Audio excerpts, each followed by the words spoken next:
예, 됐습니다. 예. 컨설팅을 네. 중간이지만 또 찍어보도록 하겠습니다. 이렇게 여기 좀 눈에 띄는 게 소프트웨어 특별 전형을 개설 예정이라고 나와 있는데 이게 거의 확정인지. 와. 이거 상당히 이슈가 있는데 네. 그 작년에 수시에 이미 고3들은 맛을 본 고3들이 많아요. 네. 그게 무슨 말이냐면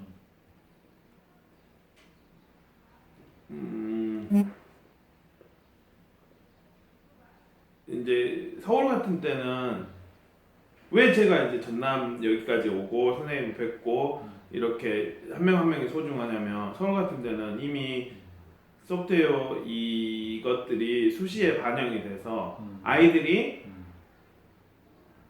대학에 들어갔거든요. 그리고 대학에서도 이 소프트웨어 예를 들어 주니어 소프트웨어 아카데미라든지 그 소프트웨어 경진대회라든지 그런 자기들의 포트폴리오를 가지고 이걸 보고 아이들이 대학에 들어가요. 근데 전남에서도 광주에서도 어떤 소위 이제 고3 선생님들 내부 문서라고 내부 그 영업 비밀이라고 이야기하는데 그 용어를 영업 비밀이라고 이야기하는데 그걸 아시는 분들 그 어떤 K고 같은 경우는 서울의 대치동에 가서 일주일 동안 선생님들 전체가 그거를 연수를 듣는다고 하더라고요. 그래서 이제 그것들이 이미 영업 비밀이 돼서 고3 아이들이 그러니까 작년 고3 아이들이 이미 대학에 들어갔어요. 그 말은 뭔 말이냐면 우리 지역의 학생들 그 다음에 이제 좋은 대학에서 그런 식으로 이렇게 들어가게 되면은 그런 정보가 없는 사람들은 상대적인 이제 그 정보의 불균형이 있죠. 그래서 많이 알리려고 하고 여기서는 되게 그 모던하게 이야기를 했어요. 그 되게 다 뭐라고 하죠? 착하게. 근데 실제로는 지금 소프트웨어 교육이 수시로 들어가고 있고 소프트웨어 이런 그 경진대회라든지 이런 실적들이 아이가 대학을 가고 있는데 그들 용어로 하면은 뭐 2등급, 3등급 그런 학생들이 가고 있는 지금 시대가 됐어요. 그래서 좀 안타깝죠. 거기서 말하는 이것으로 대학을 간다는 의미는 컴퓨터 계열의 학과를 말씀하시는 거죠? 그렇죠. 네, 그 학과에서 이제 여기를 하겠습니다. 근데 한국적인 상황에서는 한국 상황에서는 대학이 되게 또 중요한 상황이잖아요. 학과보다는 대학을 어디 대학에 나왔냐, 그 커뮤니티가 어쩌냐.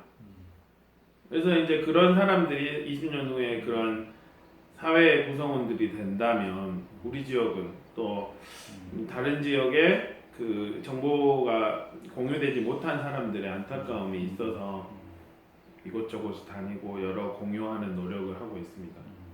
그러면 저희가 영어를 공부할 때 보면 이것이 선행학습이라는 개념이 있는 게 아니라 영어는 더 잘하는 아이, 익숙함에 따라 더 잘하는 아이와 더 못하는 아이를 나뉠 수 있는데 그런 똑같은 관점에서 이것을 보면 소프트웨어를 더 잘하는 아이와 덜 익숙한 아이로 나뉠 수 있을 것 같아요. 그렇죠. 그러면 나중에 이 엔트리나 스크래치가 익숙해지는 아이들은 그 다음에 것이 초등 단계에서도 이루어지는 게 맞을 것 같은데 그렇죠. 그럼 어떤 형태가 제시가 돼야 될까요? 제 생각은 중간 단계는 저는 이제 중간 단계에 여러 툴들이 있어요. 무슨 말이냐면 피지컬에서 여러 회사에서 나온 중간 단계의 툴보다는 중간을 없애고 그냥 바로 아두이노로 가자. 저는 그런 생각이에요. 왜냐면 어른들이 아두이노를 쓰거든요. 그리고 그 아두이노를 가지고 세계적으로 그 같이 공유하는 그런 사이트에서 여러 가지 그것들을 만들 수 있어요. 근데 중간 단계의 어떤 피지컬 툴들을 써버리면 아이가 그거는 할 수 있고 그거는 이제 만들 수는 있는데 거기에 아이 사고가 갇혀버려요. 그러니까 그러면 이제 두 가지 생각이에요. 미안해요 아이한테. 나중에 그 아두이노라든지 그거를 확장해서 충분히 더 많이 아이가 갈 수 있는데 물론 아이가 나중에 배울 수도 있겠죠. 근데 이제 그런 면에서 미안함이 있고 그 다음에 아이가 사고가 다쳐버리는 것들 때문에 미안함이 있어서 저 같은 경우는 아이가 그걸 더 하고 싶다라고 하면은 엔트리 같은 경우는 자바스크립트 변환이 돼요. 그러면 자바스크립트 자기가 블럭이어도 자바스크립트로 변환이 되니까 자바스크립트로 변환된 걸 앱에다 넣거나 아니면은 파이버 같은 로봇을 자기가 스스로 조정할 수 있는 그런 스크립트를 자기가 짤 수도 있어요. 그런 식으로 갈 수도 있고 그 다음에 스크래치는 스크래치를 통해서 앱 인벤터라든지 아두이노를 제어할 수 있는 그렇게 갈 수도 있고 저는 그 중간 단계도 제껴버리고 그냥 아두이노 아이디 그 스케치로 가지고 아이가 직접 해봐요. 왜냐면 그때 말씀드린 것처럼 그것만 그대로 갖고 와서 통 넣어버리면은 그리고 거기 나오는 그 그림 있잖아요. 센서 그대로 연결해가지고 통해버리면 그게 바로 구현이 되거든요. 그러면 아이가 미래를 살아갈 때 자기가 스스로 메이킹할 수 있는 그건 실제 프로토타입으로 쓸 수 있으니까 그리고 더 싸요. 최근에 어떤 연수에서 리틀비츠 연수를 배웠는데 핸드폰으로 조정을 하면은 문이 열리거나 아니면 어떤 그 식물에게 밥을 주거나 아니면은 식물에게 물을 주거나 아니면 자기 동물한테 밥을 주는 그런 그 구현하는 그게 있는데 리틀비츠라는 그 블럭 그 자체가 너무 비싸요.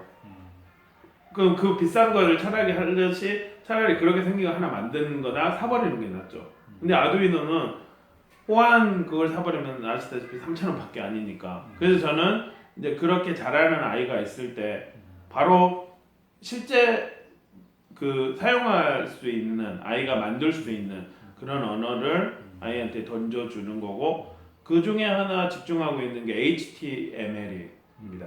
그리고 깃북을 통해서 자기가 원하는 소스로 저 같은 경우는 수요일 밴드를 좋아해서 깃북 수요일 밴드 그걸 딱 만들어가지고 만약에 아이가 라붐이라든지 트와이스 그런 것들을 좋아하면 자기만의 그 온라인 책을 만들 수가 있습니다. 온라인 책을 그 많은 사람들이 책을 내려고 하는데 저는 생각나는 게 어떤 생각이냐면 책을 그 회사가 망하면 책이 더 이상 나오지 않죠. 100년, 200년 있으면 책이 산화가 돼버리면 더 이상 책은 없고 그 다음에 이북으로 만들 경우에도 그 회사가 이북으로 파일을 제공하지 않거나 그렇게 돼버리면 또 이북도 없어요. 그러면 오픈소스로 온라인 웹에다 그냥 띄워버려야 되겠구나 그런 생각이 들더라고요. 그러면 내가 죽어도 영원히 갈 수 있는 그런 책이 되지 않을까. 1000년이고 만년 이후에도 기억하지 않을까. 미래 컴퓨팅 사회에서는 좀 그런 생각을 했는데 아닐 수도 있습니다. 같이 다 병행하면 좋겠죠. 일단은 중간 단계를 빼고 바로 가게 하는 게 왜냐면 아이들이 컨트롤된 삶을 살지 않잖아요. 영어를 가르칠 때 우리는 지금 어떤 상황인데 요건 상황이라고 하고 이렇게 배워보자라고 그렇게 하잖아요. 마찬가지로 엔트리도 학급 모드라고 해서 자기만 교사가 어떤 블록만 주게 하는 그런 거가 있는데 저는 약간 좀 거기랑 생각이 달라요. 아이들이 살아가는 삶은 그냥 통째 삶이잖아요. 어떤 그 정해진 삶이 아니라 그냥 어른들이 사는 세상하고 똑같은 세상을 아이들도 살고 있잖아요. 그래서 저는 중간 단계보다는 그냥 어른들이 쓰는 거 바로 주고 지가 알아서 검색하고 할 수 있거든요. 그러니까 만약에 교육 과정을 넘어간 아이들은 저는 그렇게 해보고 작년에 2학년 애들도 아두이노를 해보니까 하더라고요. 물론 이제 더 고급인 것들은 이제 그 이야기가 더 필요하겠지만 피지컬에서 중요한 거는 자기가 소프트웨어에서 생각으로 구현을 한 거를 피지컬에서 나오게 되는 거. 그래서 어느 순간이 되면 피지컬만 좋아하는 애들은 피지컬로 막 구현하려고 하고 거의 대부분 애들은 아두이노 탁 하고 뭐 피지컬로 구현을 한 애들은 다시 고급 코딩으로 가더라고요. 다시 화면 보고 하는 게 왜냐면 더 많이 구현할 수 있거든요. 이게 뭐 아이들에서 다르겠지만 그렇습니다. 그러면 스크래치 방금 말씀하신 거는 그 이제 피지컬 관련 아두이노 쪽을 말씀하신 것 같고 그 스크래치 그러니까 C 언어나 뭐 그런 종류의 언어를 더 잘 배우고 싶은데 어떤 아이가 잘 배우고 싶은데 스크래치는 잘하는데 그 다음 단계인 뭐 C샵이나 이런 걸로 가기에는 다소 어렵고 C샵을 왜 할까요? 애기가 그러니까 어떤 종류가 됐든지 본인이 스크래치는 충분히 나는 안다라는 느낌이 들면 그 다음이 필요한데 왜? 본인이 진로나 아. 아니면 이제 정말 흥미가 있을 수도 있고 근데 이 이후에 결국 이거를 하는 이유는 본인이 밥벌이가 돼야 되고 그거는 이제 산업적인 측면이고 예. 교육적인 교양적인 측면에서는 자기가 뭘 만들고 싶어요. 근데 스크래치로 구현이 안 돼. 근데 파이썬으로는 구현이 돼요. 그러면 자기가 목적이 있기 때문에 이건 디자인 띵킹이 개념인데요. 뭔가를 바꾸려고 하기 때문에 목적이 있기 때문에 자기가 그 목적을 가지고 배워요. 근데 이걸 언어를 마치 영어로 예를 든다면 우리가 중학교 때부터 언어를 막 배웠는데 아무 목적 없이 배워서 남는 건 하나도 없잖아요. 근데 자기 여자친구나 남자친구가 있어요. 아니면 친척 중에 누가 있어요. 저는 이제 수화를 배웠어요. 고3 때 어떤 예쁜 여학생이 농아인이었어요. 그래서 막 배웠어요. 목적이 있기 때문에 막 그 싹 올라가는 거예요. 마찬가지로 아기가 뭘 바꾸고 싶고 뭘 만들고 싶은 목적이 있다면 그게 C든지 뭐를 하든지 다 할 수 있을 것 같아요. 근데 아무 목적 없이 그냥 언어를 배우겠다. 나는 산업 이제 뭐 이게 어느 하나의 스펙이 돼서 도움이 될 거다라고 하면은 시간도 오래 걸리고 힘들 것 같아요. 이건 제 이야기가 아니라 이민석 교수님이 그런 이야기들을 하더라고요. 목적이 있으면 안 된다. 목적이 있어야 된다. 뭘 만들지 먼저 목적을 세우고 나서 배워라. 근데 스크래치를 한번 끝을 간 얘들은 이 돌아가는 게 알거든요. 그러면 그 언어도 어떻게 돌아가겠다. 물론 이제 텍스트 기반으로 돼서 그래서 이제 그 목적이 정확하게 있으면 자기가 막 찾아요. 그걸 보고 이제 코드 바이블 아니면 코드 백서라고 하는 그 사이트가 있대요.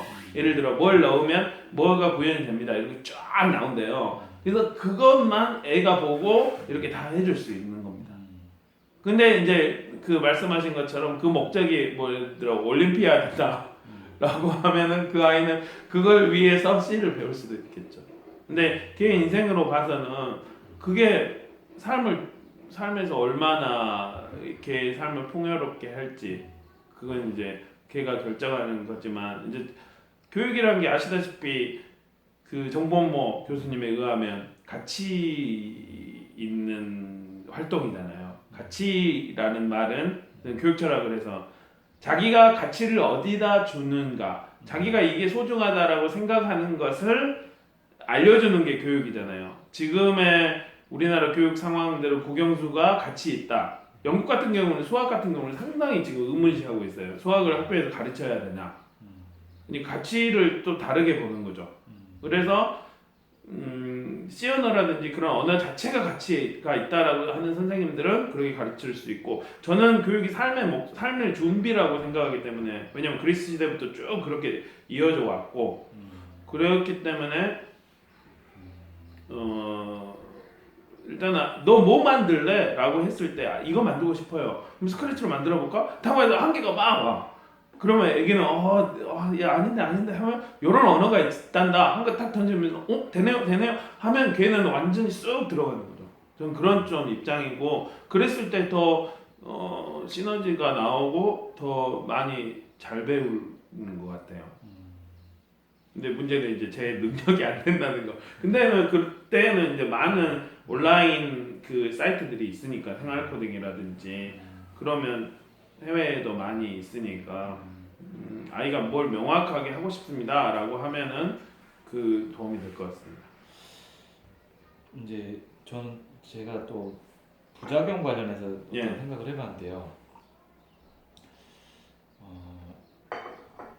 CT에서 문제 해결력을 이야기하는데 그거는 학습자의 어떤 해결력을 기르는 것은 사고 능력을 기르는 것이고 사고 능력을 기르는 게 초등 단계에서 약간 게임의 형식을 빌은 이런 종류의 교육이 과연 사고 능력을 기르는데 더 효과적이라고 이야기할 수 있을까? 지금 이 초등 단계에서 이걸 노출하는 게 저는 이 의문이 조금 들더라고요. 예. 아이에게 기본적인 사고 능력 지금 막 고전, 인문학 뭐 이런 얘기도 하고 방금도 이제 융합에서 인문학과 광융합 뭐 그런 내용 좀 언급이 됐던 것 같은데요. 그런 측면에서 오히려 아이에게 어떤 것을 체험하고 경험하고 이야기 나누고 다른 사람의 이야기를 듣고 이런 것이 충분히 더 쌓인 이후에 그렇게 넘어가는 게 오히려 더 문제 해결력을 기르는 게 아닌가 그런 생각이 좀. 맞아요, 맞습니다. 예. 아내 같은 경우는 디바이스 자체를 못하게 해요.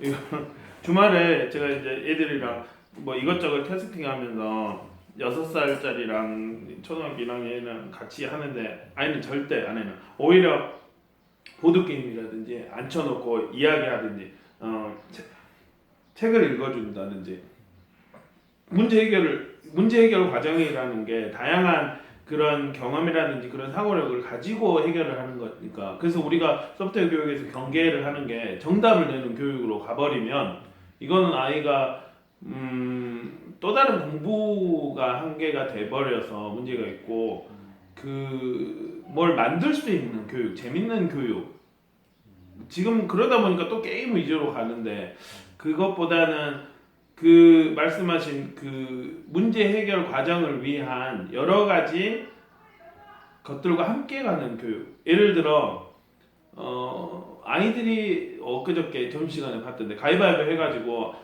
5명 어린이들이 줄을 섰는데 제일 앞에 애가 그 5명 애가 있고 제일 앞에 애가 이렇게 뒤를 보고 있어요. 가위바위보 해가지고 이기면은 그 언니가 되고 지면은 제일 뒤로 가고 뭐 그런 식으로 그런 전통놀이를 해요. 그럼 가만히 보면 여기에 자기 순서를 기다려요. 순차 소프트웨어 교육에서. 그 다음 반복해서 가위바위보를 해요. 반복해서 계속 돌고 그런 걸 해요.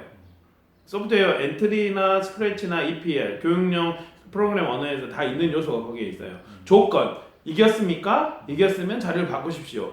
졌습니까? 뒤로 가십시오. 그거가 하나의 통째로 된 시퀀스 그 과정으로 가요. 하나의 함수.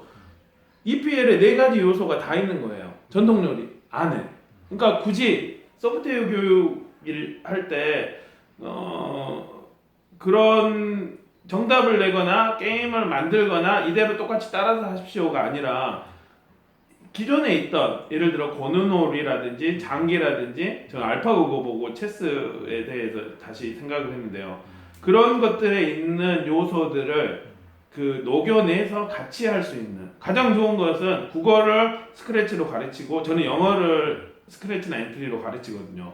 그러니까 하나의 툴로 왜 그러냐면 소프트웨어 교육 이제 다른 정권이 되면 이건 좀 민감한 이야기인데 다음 정권이 되면 이름이 또 바꿀 수도 있어요. 바꾸길 좋아하잖아요. 하지만 변함이 없는 것은 컴퓨팅하는 그러니까 컴퓨터의 자동화를 이용한 이 세상은 바꾸지 않을 것 같아요. 이름은 바뀌어지겠죠? 예를 들어 스마트 교육, 뭐 그전에 ICT, 어떤 나라는 지금도 계속 ICT라는 걸 쓰고 있어요.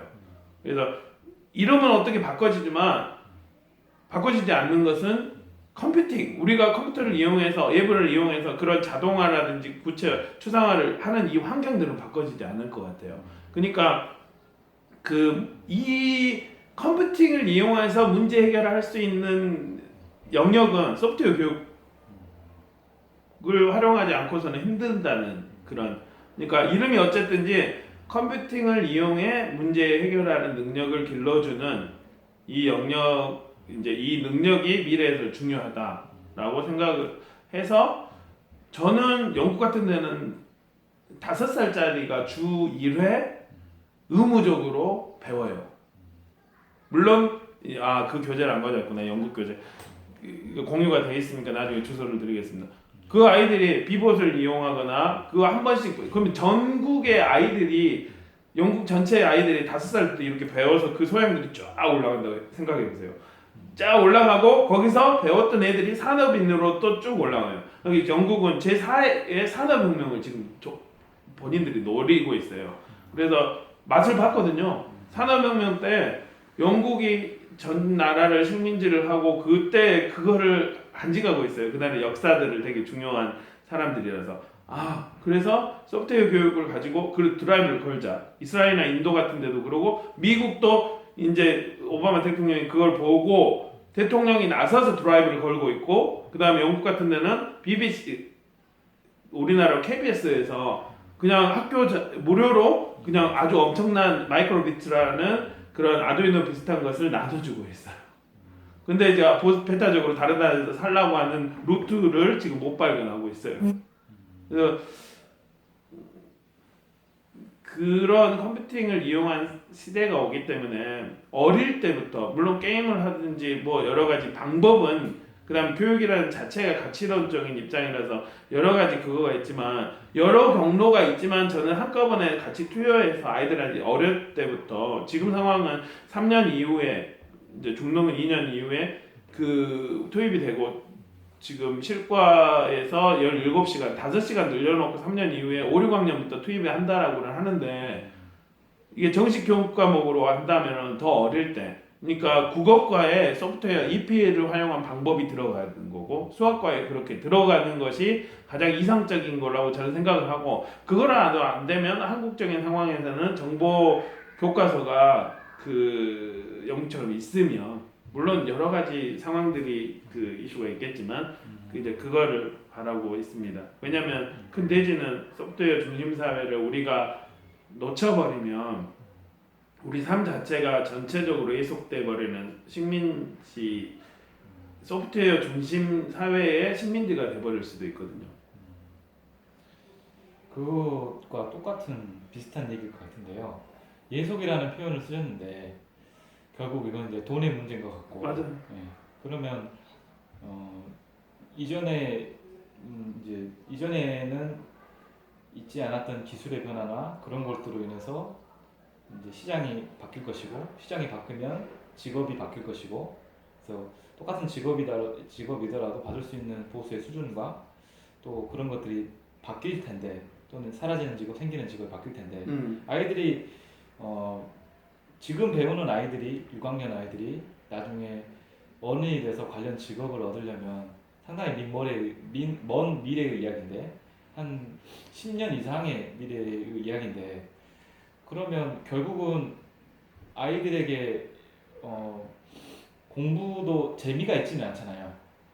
공부가 이제 물론 재미있는 아이가 있을 수 있는데 재미가 있지 않지만 하다 보니까 재미를 느낄 수도 있고 마찬가지로 소프트웨어도 재미가 없을 수도 있지만 하다 보니까 재미를 느낄 수도 있는 거잖아요.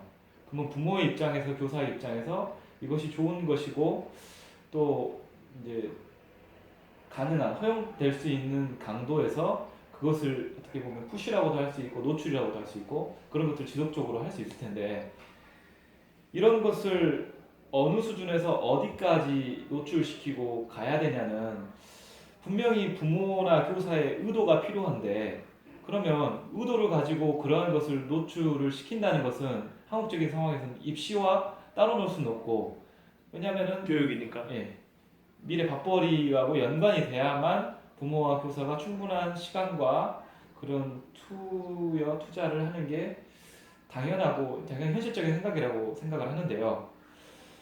그런데 우리가 알 수 있는 거는 10년 이후의 일을 명확하게는 알 수 없는데 그렇지 않습니까? 명확하게는 어떤 종류 너가 이런 직업이 유망해지니까 이런 것들을 준비를 해라 이렇게 하기는 아무도 얘기할 수가 없는 상황이라고 생각을 하는데 그럼 어느 정도 수준까지 아이가 보통 수준의 흥미와 또 보통 수준의 어떤 지적인 능력을 가지고 여기에 소프트웨어 교육에 접근을 한다면 어느 정도 수준까지 초등학교 또는 잘하는 아이들은 중학교까지 어떻게 이렇게 노출 과정을 제시하는 게 바람직할까요? 다소 어렵죠. 뭐 어차피 제 생각이니까 이미 나와 있어요. 소프트웨어 교육 운영 지침에 보면 그 만들어져서 그 초등학생들이 여기까지 하십시오. 아주 좀 웃기게 지침은 그렇게 있고 또 교육 과정에 만들어야 될 때 교과서는 이렇게 만드십시오라는 거에서 아주 웃기게 되는 상황들이 있어요. 예를 들어 피지컬을 건들지 마는데 로봇을 건들고 뭐 그런 식으로 이렇게 돼 있는 상황인데 아이들의 미래에서 변하지 않는 것은 컴퓨팅한 시대가 올 거예요.